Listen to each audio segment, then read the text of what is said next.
Hey everyone. Before we dive into the story, don't forget to like this video, subscribe to the channel, and drop a comment telling us where you're watching from and what time it is there.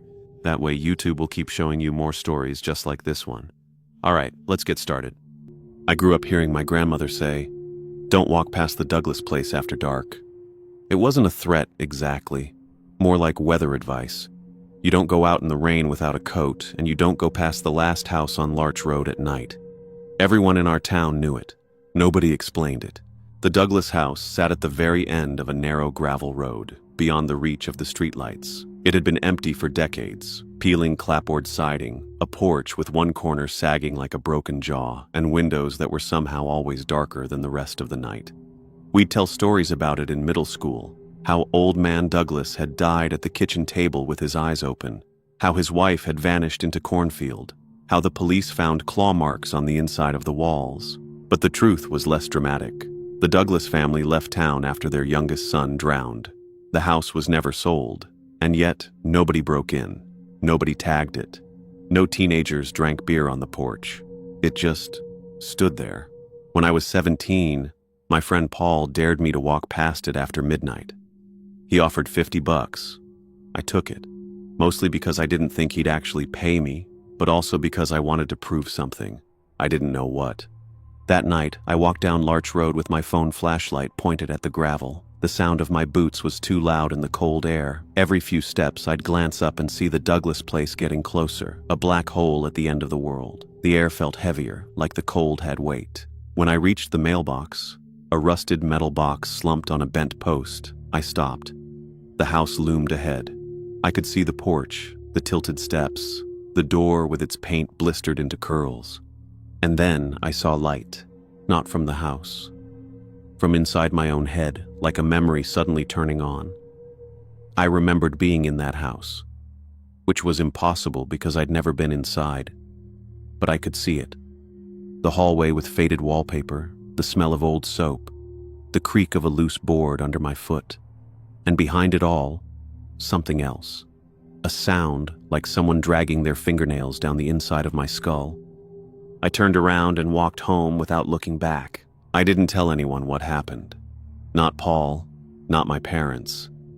But that night, I dreamed I was standing in the Douglas living room. The curtains were gone. The windows showed nothing but blank white. In the dream, I knew something was just outside those windows. I couldn't see it, but I could feel it, pressing its face against the glass. Breathing. I woke up with my mouth dry and my pillow damp with sweat. Over the next week, little things started happening. I'd hear footsteps behind me when I walked home from school. My bedroom door would be open in the morning, even though I remembered shutting it. And sometimes, just for a second, I'd see that same blank white out of the corner of my eye. Then Paul disappeared. He was last seen leaving the diner after the late shift. His car was found on the shoulder of Larch Road, keys still in the ignition, driver's door wide open. The sheriff organized a search party, but no one wanted to walk past the Douglas house. They skirted it like a hole in the ground. I didn't join the search, not because I didn't want to find Paul, but because I already knew where he'd gone. I knew the moment I heard the news. It was like the house had whispered it to me. That night, I dreamed again. Same room, same white windows. But this time, I wasn't alone. Paul was standing in the corner, facing the wall. His hands were at his sides. His breathing was too fast. I called his name, but his shoulders didn't move. When he finally turned around, his eyes were completely white. The next morning, I walked to the Douglas house. No flashlight, no boots crunching gravel, just me and the cold. My breath came out in short clouds. The front door was open, not all the way, just enough to show a slice of black. The smell of damp wood hit me before I stepped inside. The hallway was exactly like the memory I shouldn't have. Same wallpaper, same loose board under my right foot. I walked to the living room. The curtains were gone. The windows glowed white. I stood there waiting for something to happen, and it did. The white outside the windows moved. It was subtle at first, like a shadow shifting under a sheet. Then a shape pressed against the glass from the other side. It didn't have features, not exactly, but I could feel it smiling at me. My heart hammered in my chest. I heard footsteps upstairs, slow, deliberate. I turned toward the staircase and saw Paul at the top. His eyes were still white. His mouth moved, but no sound came out. Then I heard another set of footsteps, heavier, coming from behind him. A hand settled on his shoulder. Not a human hand. The fingers were too long, the joints bending in the wrong direction. Paul smiled. His teeth were the same color as his eyes. I ran. Out the front door, down Larch Road, past the mailbox. My lungs burned. I didn't stop until I reached my driveway. I locked my door. I stayed in my room until morning. I told myself it was a nightmare, that I'd imagined all of it. But when I checked my phone, I saw a new photo in my camera roll. It was the Douglas living room. The windows were white, and in the corner, Paul stood facing the wall. The police never found him. His parents moved away. The Douglas house still stands, though the porch finally collapsed last winter. People say it's even more dangerous now, structurally speaking. But that's not why you shouldn't go there. Here's the thing no one tells you. The white outside the windows isn't light. It's absence. It's everything that isn't supposed to be here, pressing to get in.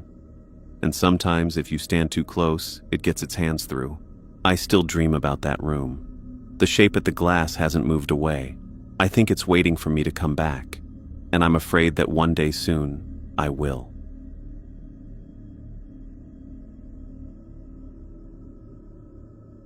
I grew up in a quiet little town in northern Arkansas, the kind of place where people wave when they pass you on the road and gossip spreads faster than the weather changes. It was 1981, I had just turned 18, and my life revolved around school, church, and helping out at my family's small grocery store.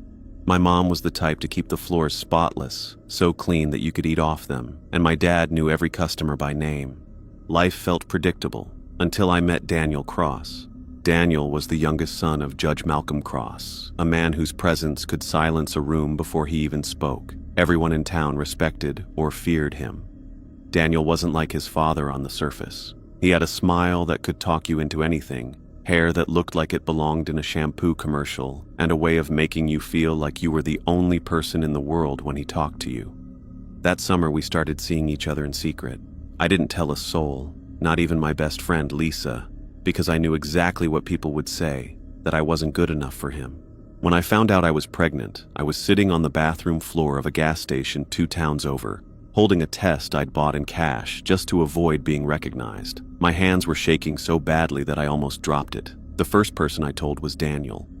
I expected fear, sure, but also some kind of plan, some sense that we'd figure it out together. He barely spoke. He just kept chewing the inside of his cheek and staring at the floor. The next day, he showed up saying his family would take care of everything. I didn't understand what that meant at the time. Within a week, my life completely changed. My parents were told I'd had a mental breakdown and needed somewhere quiet to recover. That's the word they used, breakdown. I was sent to stay with some distant relative of my mother's, an older woman named Aunt Irene, in a sagging farmhouse almost 60 miles from home. No phone, no car, no way to contact anyone. My dad didn't even drive me there. Daniel's uncle did, silent the whole ride. The house smelled like dust and mildew. Aunt Irene, whom I'd never met before, wore thick glasses and orthopedic sandals and kept her curtains drawn at all hours. She didn't ask questions, didn't offer comfort, and kept the house stripped of anything that could distract me. No TV, no radio, just a stack of religious tracts and a Bible with brittle, yellowing pages. Days bled together. I spent most of my time staring out the back window at an endless stretch of overgrown fields. The silence pressed on me so hard it felt physical. I wasn't allowed into town, and nobody wrote. Months passed. My belly grew. The quiet around me grew thicker. I started whispering to the baby just to hear my own voice. One morning, I saw Judge Cross's black Lincoln parked in the driveway. He didn't come inside, just spoke with Aunt Irene on the porch. She nodded the whole time, eyes on the ground. After he left, she brought me a suitcase and said I needed to pack. "They found a better place for you," she told me. No details, no explanation. That night, I couldn't sleep. I kept thinking, what if I never come back? The next morning, Daniel showed up. I barely recognized him. Thinner, pale, dark circles under his eyes. He wouldn't meet my gaze. He mumbled something about a private clinic in Missouri where It would all be handled. When I said I didn't want to go, I begged him to tell my parents the truth. That's when he snapped. His voice turned sharp, said it was too late for that the plans were already in motion. The way he said it made my stomach twist. That night, while Aunt Irene was asleep, I took the suitcase and walked out the back door. I followed the county road for miles under the moonlight until I reached a 24-hour gas station. The kid working the counter let me use the payphone for free. I called Lisa. 6 hours later, she pulled up in her brother's beat-up pickup truck. She hugged me so tight I thought my ribs would crack. She told me that everyone thought I'd been sent to a private mental facility out west and that my parents were told not to visit. Daniel, meanwhile, had gone back to college like nothing had happened. I stayed with Lisa's family for a couple of weeks, hidden away in their basement. Eventually, I found a women's shelter in Little Rock that helped girls like me. That's where I gave birth to my daughter, Rachel. She had a full head of dark hair and the strongest lungs I'd ever heard. Years later, I learned the truth.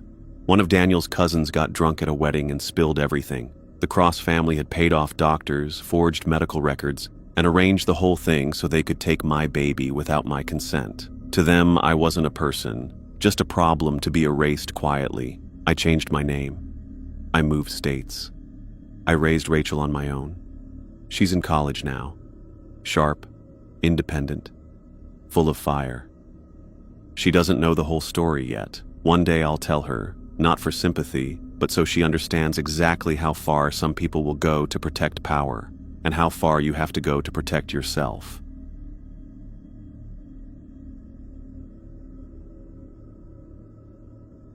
I grew up in Harlow, the kind of place that's a map dot until the highway turns slick and you need a tow. 2,000 people, if you count the dogs. We had one main street, 3 churches, a diner that swapped names every time it swapped owners, and a tornado siren that lived on a steel leg behind the post office. The siren was older than most of us. If you asked it to, it could peel your thoughts back like paint. People always picture tornado sirens as a Midwestern thing, but storms don't care about borders, and neither did Harlow.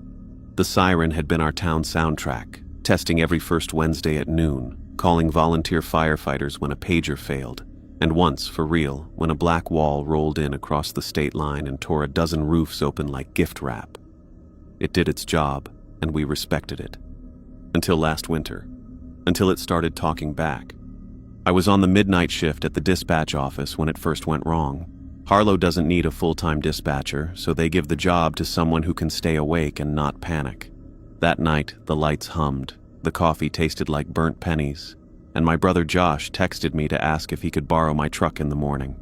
He was 20, half grown and half kid, always borrowing things and always returning them with a story. At 2:14 a.m., the tornado siren wound up by itself. The callboard stayed blank, no thunderstorm alerts, no pager tones, just that whine, lifting into the air like it wanted to scrape the frost off the moon. I did the usual, checked weather radar, called the fire chief, and called the sheriff. Nothing. Then the siren changed. It dipped. It didn't stop. It sank, like a choir warming up in a basement. And then it spoke my name. I know how that sounds. I know a siren is a motor and a mouth, all wind and teeth, and that you could split it open with a wrench and find nothing human inside.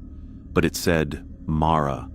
Not over the radio, not through a phone, and not in the way a mind invents words from wind. It said my name, soft, like the way my mother used to say it when I was sleeping, when she wanted to wake me without scaring me. I didn't write it down in the log. I didn't tell anyone until later, and by then, everyone had already heard their own. The next day, the whole town was full of jokes. Sirens haunted, folks said at the diner, and maybe it's calling the lost library books back, outside the brick schoolhouse, but no one laughed at night. The siren didn't blare every hour, just sometimes, and only after midnight.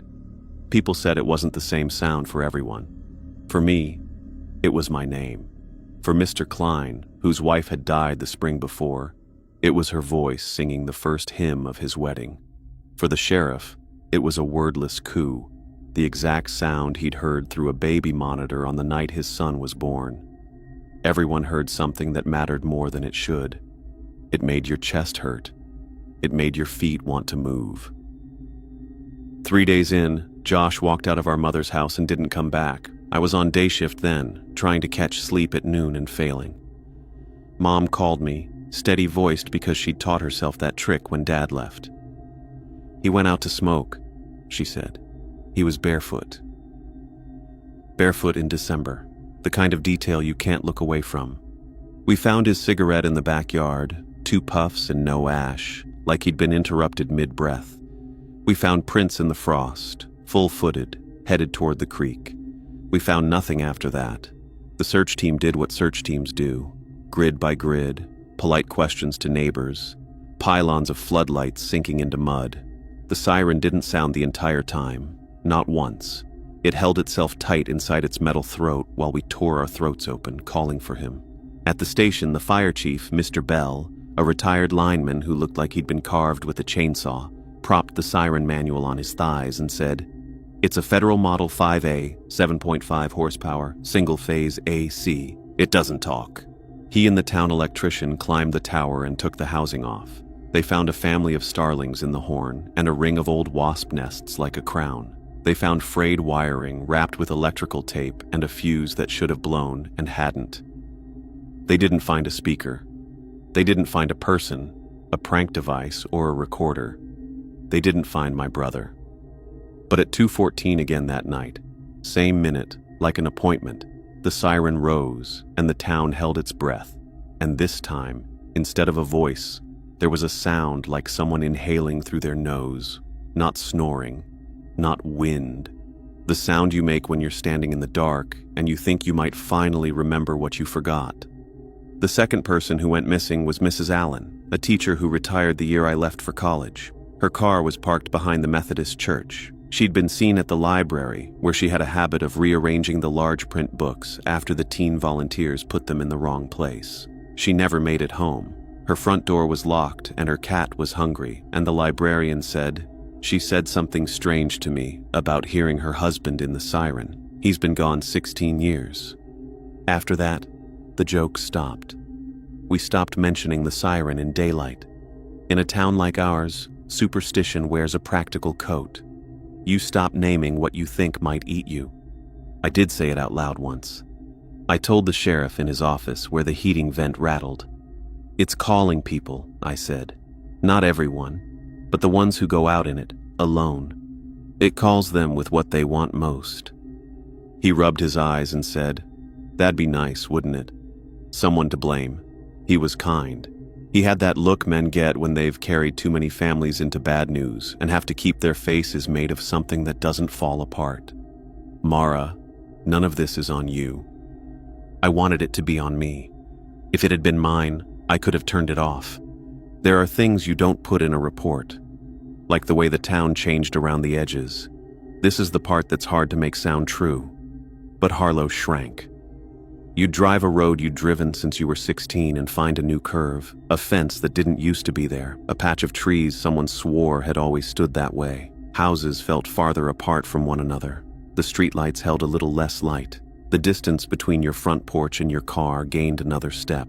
Not big distances, enough to notice, enough to make you late, or to make you turn back for your scarf even if you were sure you were wearing it. We told ourselves it was winter playing tricks. Maybe it was. Or maybe the town was pulling in its edges like a blanket. One night, I parked under the siren and waited. I kept my window cracked and my finger on the ignition. I wasn't going to let it say my name again without answering. At 2:14, the motor woke with a shiver. The horn turned toward me, a slow grind, as if it could smell me. It didn't say Mara. It said, "Where did you put me?" My throat closed. It was my voice. I heard my own tone coming back at me, doubled by metal, as if I'd thrown a word against a canyon and the canyon had decided to do more than echo. "Where did you put me?" The siren asked again, like it was a customer at the diner, like it had been waiting its turn, and now I was stalling. "I don't know," I said, steady as I could. "Who are you?" Silence. For a second, I thought it had chosen not to play this round. Then the horn turned a hair's breadth, and the motor softened its spin. "Down," it said. "Down where it's warm." The creek was frozen, but you could hear water moving underneath if you lay on your stomach and put your ear to the ice. I did that when I was 10, with Josh laughing beside me and Mom yelling from the bank. When the ice shifts and the world sings under it, it sounds like whale song and truck brakes and throat music. It sounded like that now, through the siren. I didn't sleep. I waited until dawn, and then I called Mr. Bell. "I need the ladder," I told him, "and a wrench." He didn't ask why. In small towns, people who ask why are from somewhere else. We took the horn off the siren and brought it down like a casket. We set it on sawhorses in the firehouse. We opened the control box and found a nest of wires older than both of us put together. We cleaned what we could. We replaced what we could. "Test?" he asked. "Not yet," I said. Behind the post office, the ground dips toward the creek, and the postmaster lets the weeds grow because the land isn't technically his. I walked down there with my gloves cut to the knuckles. The frost made my breath into smoke. There's a culvert that runs beneath the road, a dark mouth with a skirt of icicles. I don't know how long I stood in front of it before I heard the breathing. Not wind, breath. Slow and patient. Like something asleep that knows you're there and is pretending it doesn't. "Where did you put me?" I asked, in my voice and the sirens both, because maybe the two are the same once you've fed a word to metal. The breathing kept time with mine. In, out, in, out. Then it changed. It rose into a question. The sound doesn't have a word in English. It's what a mother says when she's counting heads at a playground and someone is missing. I crawled in. The culvert was slick with a skin of algae and thin ice. My gloved hands slid. I banged my knee. It was too small to turn around and too tight to pretend I wasn't doing what I was doing. The light from the mouth shrank to a ragged coin, and even though I could still stand up if I had to, the air felt like it was lying down on me. The breathing was ahead now, not behind. I moved toward it like I was being reeled in. It wasn't someone. It was a cavity. A bubble had formed in the mud where the culvert bent. A little room carved by water and thaw and time. There were things in it. A small pile of coins, a lighter, and a deck of cards in a rubber band.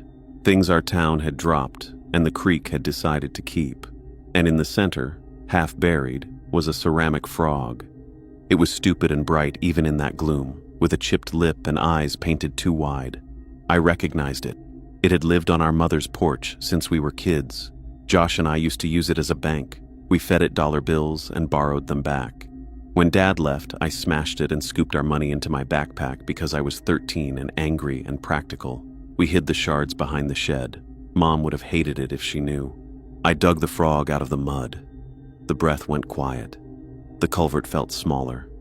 I backed out, scraping my shoulders, holding the frog in front of me like it was a hostage and the dark would negotiate. When I stood in the weak sun with the frog in my hands, I realized I'd been crying without noticing. Mud streaked my face where I'd wiped my eyes on my wrist. My gloves shook. I wanted so badly for this to be enough. I wanted to bring something up from the dark and have it be a boy in a hoodie, teeth chattering, eyes sheepish, saying, "You kept it?" At 2:14 that night, the siren wound itself up again. I had the frog on the passenger seat. I put it on the hood and climbed the ladder. I held the horn like a face and said, "I found it." The siren didn't speak. The motor ran, spinning wind, and the horn vibrated against my fingertips. But underneath the mechanical hum, there was a low sound, like relief. "Not all at once," the siren said at last. My voice again, always my voice. Never all at once. People stopped disappearing after I found the frog. That's too clean a way to say it. People stopped disappearing the way a fever breaks, slow with sweat and shivering, and you don't trust the first hours of cool.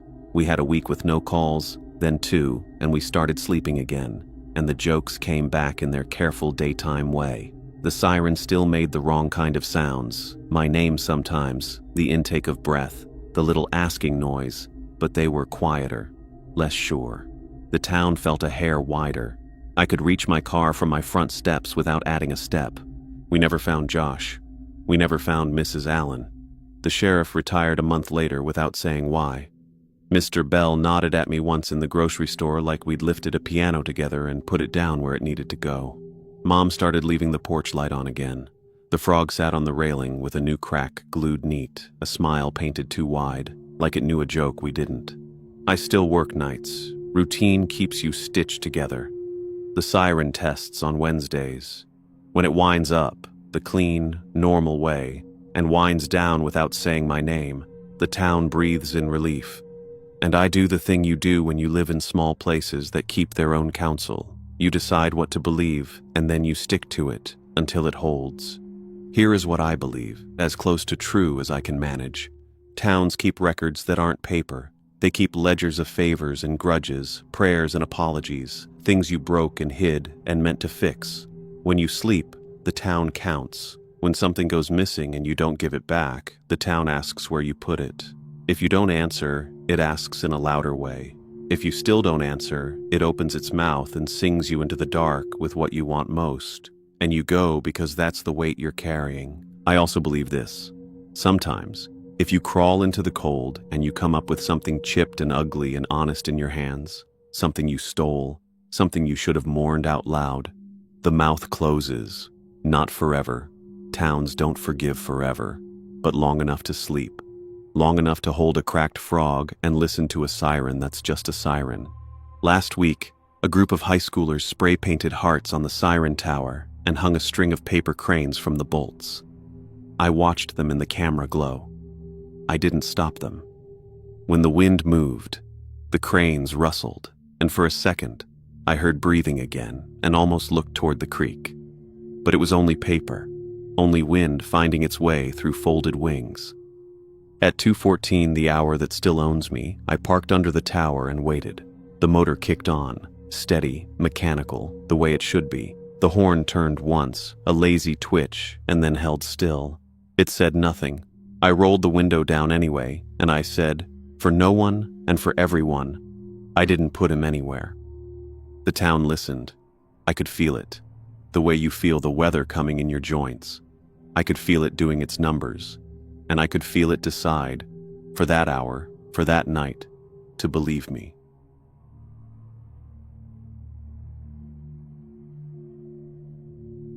I didn't plan to end up in Cedar Hollow. The map didn't even mark it as a town, just a bend in the river and a few lines of road like the veins of a dry leaf. My car died there in the middle of a rainstorm, a dull clunk from the engine, and then nothing but the sound of water on the roof. It was October, the kind of cold that feels wet even when you're dry. My phone had no signal. The only light came from a dim porch lamp across the road, half hidden behind dripping pine trees. The woman who answered the door looked like she'd been expecting me. She was tall, her hair tied back with a scarf, eyes the gray of dirty ice. She didn't ask my name, didn't ask what I needed, just said, "You can stay at the boarding house until morning." The boarding house was 2 streets over. She pointed the way and shut the door before I could thank her. The boarding house was old, 3 stories of weather-stained wood, shutters hanging loose, the smell of damp settling in my nose as soon as I stepped inside. The lobby had a front desk, but no one was behind it. A single key sat on the counter. Room 5. The tag was wood, worn smooth by decades of hands. The staircase groaned under my weight. The hallway upstairs was narrow, lined with faded wallpaper patterned in twisting vines. My room was small. Bed, dresser, a single chair in the corner. The window looked out onto the street, where the rain had slowed to a mist. I was too tired to think. I lay down fully clothed and closed my eyes. At 2:17 a.m., I woke to the sound of someone breathing in my room. Not close, just inside the edge of hearing. Slow, even breaths, like someone asleep on the floor. I didn't move. My eyes adjusted to the dark, and I could just make out the chair in the corner. It was occupied. The shape in the chair was tall. It sat perfectly still, hands resting on its knees. I told myself it was just the coat I'd thrown over the back earlier, that I'd imagined the sound, that I was half asleep. I blinked. The chair was empty. The next morning, I found the lobby still empty. No clerk, no guests, no sign of life. The street outside was quiet. A few houses, a shuttered store, a gas pump so old it still had a spinning number wheel. No cars passed while I walked to the only cafe I could find. The woman at the counter poured me coffee without asking. She was in her 50s, hair pinned up, eyes sharp. "You're new," she said flatly. Not a question. "My car broke down," I said, hoping there's a mechanic. Her mouth tightened. "Not anymore." We didn't speak after that. Back at the boarding house, I tried the front desk bell. The sound rang too long, like the air swallowed it slowly. No one came. I checked the doors to the other rooms. They were all locked. When night fell, I tried to read to keep my mind busy. The rain had stopped, but the streets outside were deserted. At exactly 2:17 a.m., the breathing returned. I didn't open my eyes. I couldn't. My chest felt heavy, my arms numb. The air smelled faintly of damp earth. The sound was closer this time, just beside the bed. When it stopped, I opened my eyes to the sight of the chair in the corner, occupied again. The figure was clearer now. A man, maybe, but too tall, his limbs too long. His head tilted slightly, as if listening. I blinked, and the chair was empty again.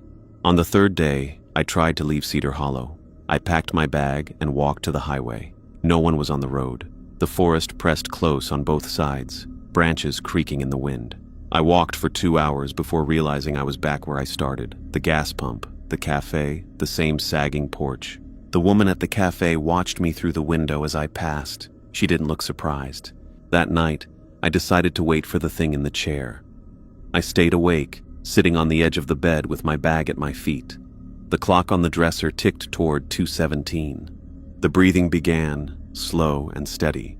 The figure formed in the chair, piece by piece, long legs, folded hands, the dark oval of a head. This time, it didn't vanish when I blinked. Its chest rose and fell. "Who are you?" I asked. It didn't answer. The sound of breathing filled the room. Then I realized. It wasn't breathing. It was me. The figure was breathing in perfect time with my own chest. I stood up. It stood too. We faced each other in the dim light. My skin prickled, the hairs on my arms rising. It took one step toward me. I stepped back. When my heel hit the wall, the figure stopped. Then it leaned forward, impossibly far, its face inches from mine.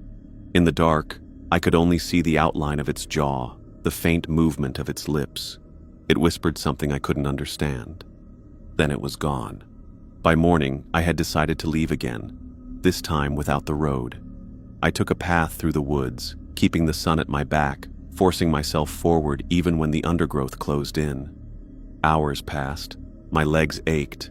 I tripped on roots. The air grew colder. When I stepped out of the trees, I was standing on Larch Street, the gas pump, the cafe, the boarding house. My stomach turned to ice. I didn't sleep that night. At 2:17, I sat in the chair myself, facing the bed. I wanted to see if it would take my place. It did. The figure appeared on the bed, lying in my exact position, hands on my stomach, head turned toward the wall. Its breathing was mine. Every rise and fall matched perfectly. I stayed in the chair until dawn. When sunlight finally crept into the room, the figure was gone. The bed was cold.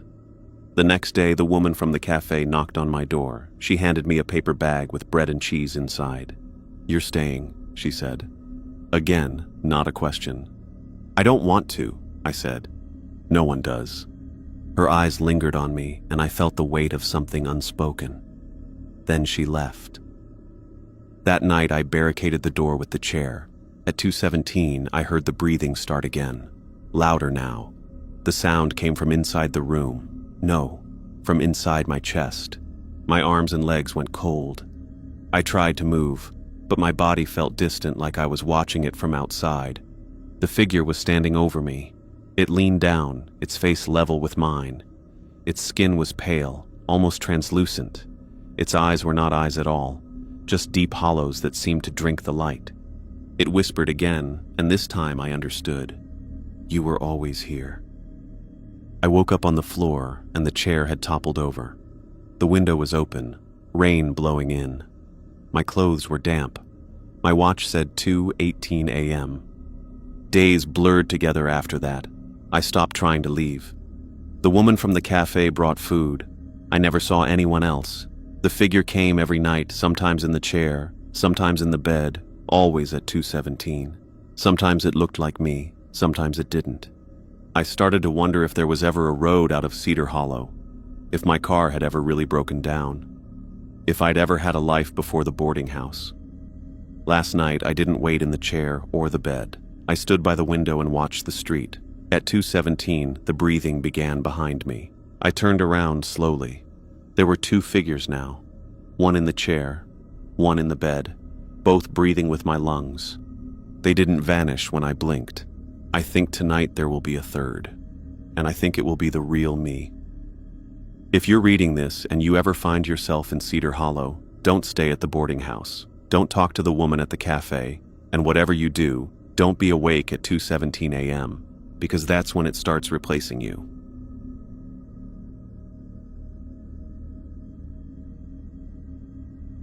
The first time I heard the name Deadwater, I was 10 years old. My uncle used it as a punchline. We were driving to my aunt's place in another county, and we passed a sign that read, Deadwater, population 482. The paint on the sign was faded, the numbers uneven where someone had nailed new digits over the old ones. "Don't stop in Deadwater," my uncle said, half smiling. "People who stop there tend to stay." I laughed because I thought it was a joke. I didn't realize until years later that he wasn't joking. I didn't go back to Deadwater until I was 26, stranded after a delivery van broke down on a narrow county road in the middle of a freezing March night. The dispatcher told me a tow wouldn't get there until morning. The nearest town with a motel, Deadwater. I remembered my uncle's voice, but my phone battery was dying. The air hurt to breathe, and the dark pressed too close. I told myself a bed was a bed, no matter the name of the town. The streets were unnervingly quiet. No dogs barking, no cars, no hum of televisions from behind thin curtains. The street lamps worked, but their light was the color of old paper, and the shadows they threw didn't match the objects making them. A tree's shadow would bend the wrong way. A lamppost shadow would lean toward me. The only place open was a squat brick building with a flickering neon sign. Rooms. The woman behind the counter didn't ask for ID or payment. She slid me a key with the number 2 on a brass tag. "You'll want to keep your curtains shut," she said. "Light draws them." I didn't ask what she meant by them. Something about the way she said it told me I didn't want to know. The room was small but clean. Too clean. No scuffs on the baseboards, no dust in the corners. The bedspread was stiff, as if it had never been used. The curtains were thick, heavy enough to block all light from outside. I closed them. At 3:03 a.m., I woke up thirsty.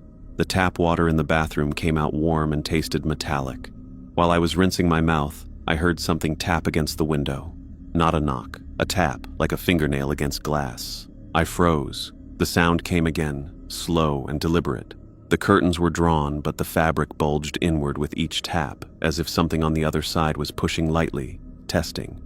I stood there for what felt like hours until the sound stopped. When I finally crawled back into bed, I didn't sleep. In the morning, I asked the woman at the desk where I could get breakfast. She told me the diner was 3 blocks down. Her eyes flicked to the curtains in my room before she added, "Don't walk too close to the drains." The streets looked different in daylight, but not better.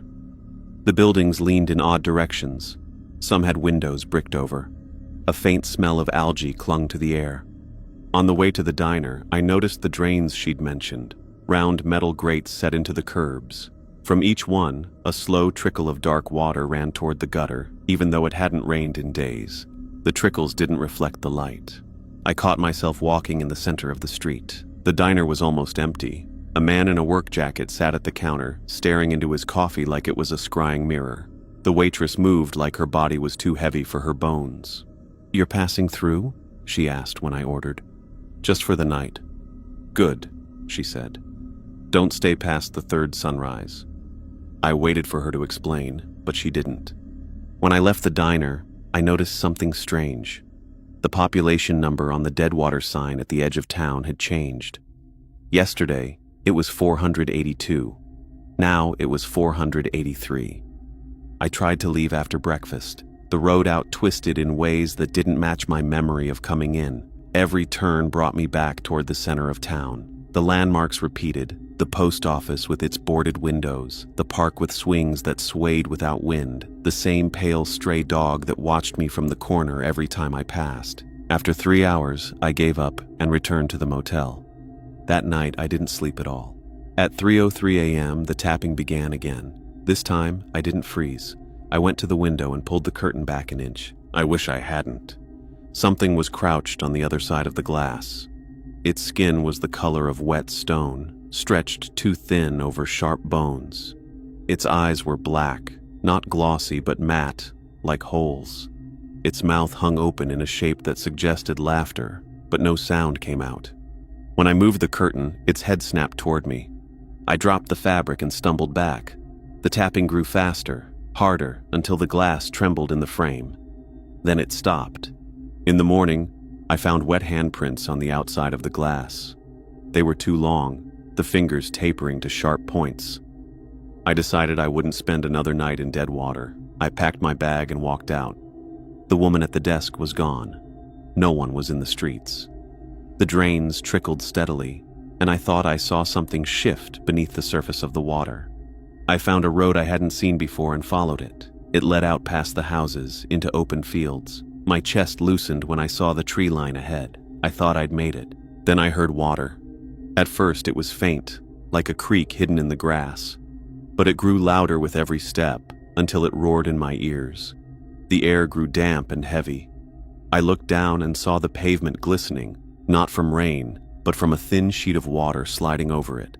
It flowed toward me, uphill, moving against gravity. I backed away. The water followed. I ran. The sound chased me, always just behind. When I finally stumbled into the center of town again, the streets were dry. The drains gurgled softly.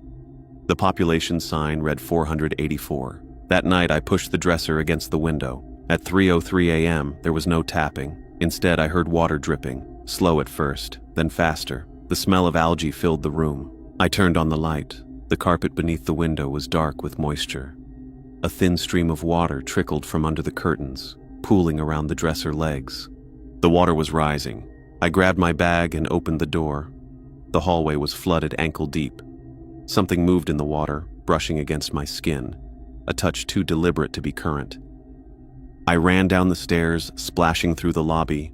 The front door opened into knee-deep water that filled the street. Shapes moved under the surface, pacing me as I waded toward the diner. By the time I reached the diner, the water was at my waist. The waitress stood in the doorway, dry as a bone. "You stayed past the second sunrise," she said. "Help me," I begged. Her eyes slid past me to the street. "They've already decided." The water surged around my chest. Cold hands brushed my ribs. I tried to turn, but something pulled me under. When I opened my eyes, I was back in my motel room. The carpet was dry, the curtains were drawn. My bag was in the corner. The clock read 3:02 a.m. At 3:03, the tapping began. I don't know how many nights I've been here. The days blur. Every time I try to leave, the town folds in on itself, bending roads into loops. The population sign keeps climbing, from 487 to 489 now. I haven't seen the woman at the desk in days. The waitress brings food without speaking. I don't open the curtains. The tapping grows louder each night. I think when the sign reaches 492, the tapping will stop, and then it'll be my turn to go into the drains. Dead water doesn't kill you quickly. It wears you down, makes you part of the count. Everyone here was passing through once. Everyone here thought they could leave. If you ever see that sign, dead water, don't stop. Don't even slow down. Because once the water knows your name, it will call to you every night at 3:03, and one night you'll answer.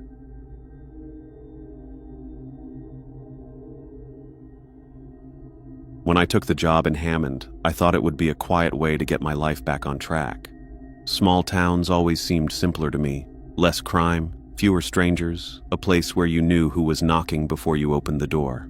Hammond was like that. Population 1,200, a single grocery store, 2 diners, 1 gas station, and more farmland than you could see in a day. I rented a small place on Miller Road, a narrow strip of cracked asphalt lined with sagging fences and old trees that dropped branches during storms. My nearest neighbor was about 100 yards away, an older guy named Dennis Weller, retired, kept to himself. The first week, nothing strange happened. I went to work at the county office, came home, cooked, and slept.